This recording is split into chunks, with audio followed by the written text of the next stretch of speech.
पंतप्रधान मोदींच्या भाषणातून आचारसंहितेचा भंग, जनमतावरती प्रभाव टाकण्याचा प्रयत्न, सीपीआयचे खासदार पी सदोष कुमारांचं केंद्रीय निवडणूक आयोगाला पत्र, तर तक्रार करणाऱ्यांच्या पायाखालची वाळू सरकले, शेलारांचं प्रत्युत्तर.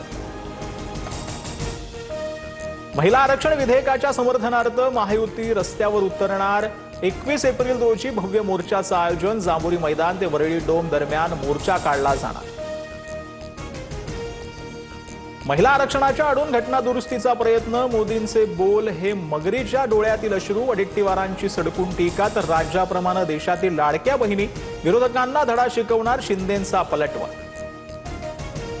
मुख्यमंत्री फडणवीस यांची उद्या पत्रकार परिषद. महायुतीचे काही प्रमुख नेतेही उपस्थित राहणार. महिला आरक्षण विधेयकावरून इंडिया आघाडीच्या भूमिकेला लक्ष्य करणार, सूत्रांची माहिती. मराठी न येणाऱ्या तरुणावर म्हाडाचे उपाध्यक्ष संजीव जयस्वाल संतापले. तू घुसखोर असशील तर तुला इथूनच उचलून घेऊन जाईन. भाषणादरम्यान पोस्टर दाखवणाऱ्या तरुणाला जयस्वालांची दमदाटी. एखाद्या सनदी अधिकाऱ्यानं असं वागणं योग्य नाही. मराठीवर जयस्वालांची भूमिका अयोग्य. मालकासारखं वागू नका, रहिवाशांची माफी मागा. भाजपा आमदार प्रवीण दरेकरांनी म्हाडा उपाध्यक्ष संजीव जयस्वालांना झापलं. अत्याचारी भोंदू अशोक खरातला 5व्या गुन्ह्यात 23 एप्रिल पर्यंत पोलीस कोठडी. खरातचा डिलीट मोबाईल डेटा रिकव्हर. पुरावे नष्ट करण्यासाठी चॅट्स, फोटो, व्हिडिओ डिलीट केले होते.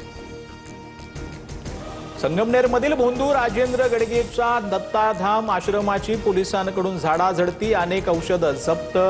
पंचनाम्यानंतर आश्रम सील, तर यज्ञ करणं गुन्हा नाही, गडगेचा पोलिसांसमोर कांगावा.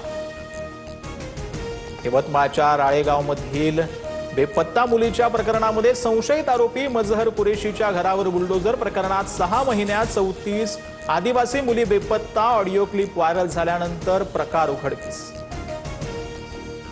नाशिकमध्ये धर्मांतराचा आणखी एक प्रकरण. संशयित आरोपी तजिंदर इनामदारला 22 एप्रिल पर्यंत पोलीस कोठडी. बळजबरीनं तरुणीला दारू सिगरेट पाजून लैंगिक अत्याचार केल्याचा आरोप. बारामती आणि राहुरी पोटनिवडणुकीच्या प्रचारार्थ मुख्यमंत्री फडणवीस मैदानात. उद्यापासून 2 दिवस प्रचार करणार. बारामतीत सुनेत्रा पवार, तर राहुरीत अक्षय कर्डिले उमेदवार.